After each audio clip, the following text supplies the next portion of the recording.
وای سلام بچه های عزیزم، ما آمدیم دوباره با ماینکرافت. محمد ایکس مستر دوباره بیایم ماینکرافت و پارکور رو ادامه بدیم. یعنی یک کسی برام درست کرده و میخوام برم ببینم میتونم یا نمیتونم. بچه ها دعا کنیم بتونم.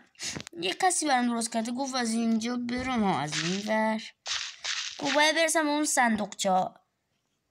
قبلش اسلایم بلاک گفت بردارم حتما.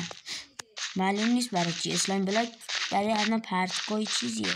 به من گفت چیزی، یه چیز سختی هم هست.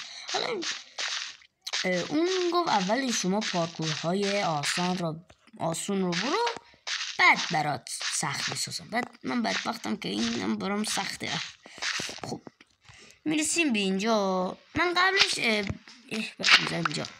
قبلش بهم گفت تو اینا رو قبلش که کرکتیو بودم گفت اسلایم بلاک ها رو توی ورده 32 تا توی این 32 تا توی این. خب من برداشتمش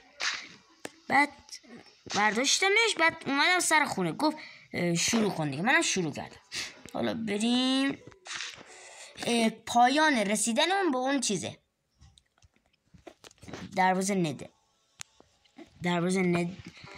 به دروازه جهنم، یعنی همون دروازه نده رسیدیم برنده. خب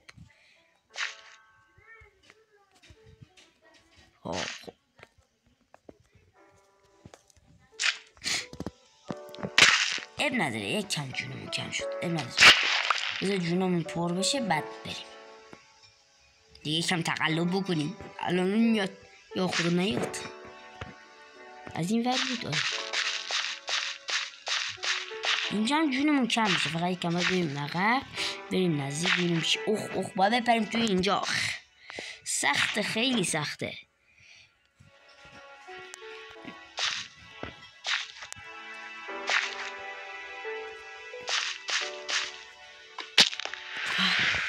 رفتم معلوم نیست الان باید چیکار کنم.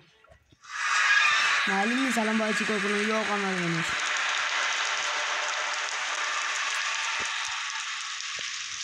اینجا چیه؟ بهم گفت این دور یک چست پایین کرده. بذارم که اینجا نباشه. ناش واو، به نظر شما چیه؟ اگه میدونین چیه تو کامنت ها بذارید. 3 2 1 من برم ببینم چیه. همه دایمند. خدا واقعا این خیلی خوب بود. واقعا طلا همه چی گذاشته. دمش گرم هر کی ساخته برام. دمش گرم. خب بچه‌ها اگه این ماینکرافت دوست داشتین لایک یادتون نره. خداحافظ.